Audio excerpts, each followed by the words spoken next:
Guys, welcome to knowledge treasure hunters. हम Fayol के principles of management को कर रहे थे, जिसमें हमने 3 प्रिंसिपल्स को पहले देख लिया है। आज हम देखते हैं 4th principle, that is unity of command. अब गाइस, यूनिटी ऑफ कमांड क्या बोलता है? ये प्रिंसिपल बोलता है कि अगर एक एम्प्लॉई है तो उसको जो ऑर्डर्स मिलेंगे वो सिर्फ एक बॉस से ही मिलने चाहिए। अगर 3-4 बॉस एक ही पर्सन को ऑर्डर्स दिए जा रहे हैं तो कोई भी काम हो ही नहीं पाएगा। ठीक है, क्यों ऐसा होता है कि कोई काम नहीं हो पाता है? क्योंकि जो पर्सन है, एक पर्सन को 3-4 पर्सन्स ने, 3-4 बॉस ने ऑर्डर दे दिए हैं, तो वो यही नहीं समझ पाता कि किसका ऑर्डर पहले करूं पूरा। ठीक है, तो क्या होगा कि वो कंफ्यूज रहेगा कि कौन सा काम पहले मैं करूं। इसलिए क्या होगा, अल्टीमेटली वो कुछ भी नहीं कर पाएगा। ठीक है, तो इसमें क्या बोला है, इसीलिए ये बोला है कि एक एम्प्लॉय है तो उसको एक ही बॉस क्या करे, ऑर्डर दे, जिससे कि उसके मन में कोई भी कन्फ्यूजन ना हो और वो सारे काम आराम से कर सकता है। अगर देखो, इसमें एक चीज़ और लाइन बोली है कि ये एक चांस दे देता है कि जो एम्प्लॉय है वो काम पूरा नहीं करेगा, और जब उससे पूछा जाएगा कि आपने ये काम करा तो वो बोलेगा कि मैं बहुत कंफ्यूज था कि मैं कौन सा काम पहले करता, इसलिए मैं कोई भी काम कर नहीं पाया। ये उसको एक एक्सक्यूज़ मिल जाता है काम ना करने का। इसीलिए हमें एक पर्सन है तो उसको एक पर्सन से ही ऑर्डर्स देने हैं। अब इसको हम कैसे समझते हैं? अब इसको हम ऐसे समझ सकते हैं कि सपोज़ करो कि आपके पास 1 घंटा है। ठीक है, 1 घंटे का टाइम है आपके पास फ्री। ठीक, अब आपको 3 टीचर्स ने होमवर्क दिया है। अकाउंट्स में भी होमवर्क मिला है, आज बिजनेस में भी होमवर्क मिला है, आज इकोनॉमिक्स में भी होमवर्क मिला है।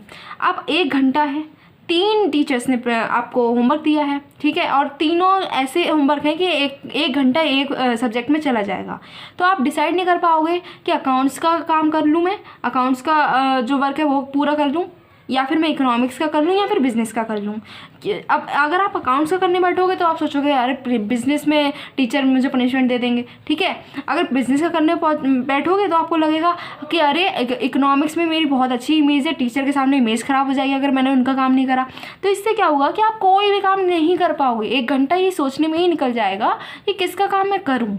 ठीक है, यही होता है एक एम्प्लॉय के साथ में भी। अगर 3-4 जो बॉस हैं वो उसको काम दे देते हैं, ठीक है, तो क्या है कि वो डिसाइड नहीं कर पाता है कि किसकी बात मैं मानूं, सबसे पहले मैं किसका काम करूं।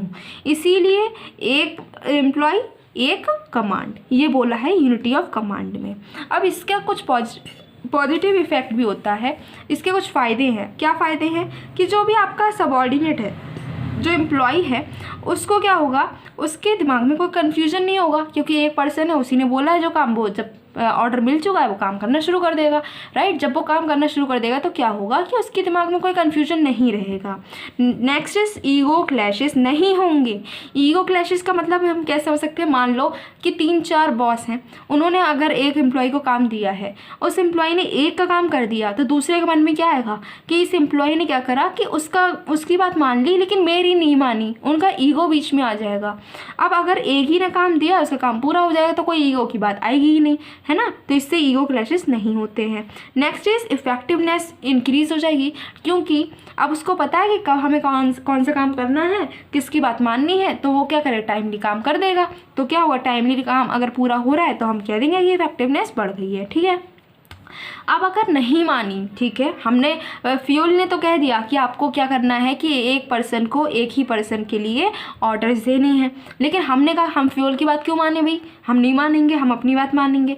अगर हमने ये प्रिंसिपल नहीं माना तो इसका हर्जाना हमें भुगतना पड़ता है।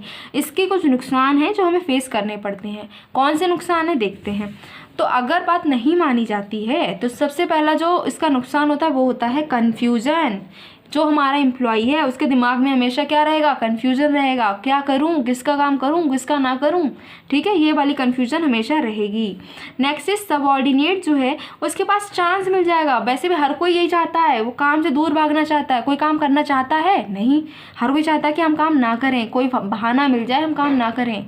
और ये बहाना कौन दे देगा, हम उसे दे देंगे। हम एम्प्लॉय को ये बहाना दे देंगे, वो क्या बोलेगा कि हम डिसाइड ही नहीं कर पाए किसका काम करें। ठीक है, तो इससे क्या होता है कि एम्प्लॉय को एक्सक्यूज़ देने का एक बहाना मिल जाता है। नेक्स्ट, अगर इसको हमने फॉलो नहीं किया तो ईगो क्लैशेस आ जाएंगे, ठीक है। हर जो बॉस है वो आपस में लड़ने लगेगा। जो बॉस है वो कहेंगे कि नहीं, मेरा ये जो एम्प्लॉय है वो मेरा ऑर्डर मानेगा, दूसरा कहेगा नहीं तुम्हारा क्यों मानेगा, मेरा ऑर्डर मानेगा, और बॉस के बीच में ही लड़ाई हो जाएगी, ईगो की लड़ाई हो जाएगी, ईगो क्लैशेस आ जाएंगे। नेक्स्ट इज कि जो डिसिप्लिन है वो हम ऑर्गेनाइजेशन में मेंटेन नहीं कर पाएंगे अगर यूनिटी ऑफ कमांड नहीं है।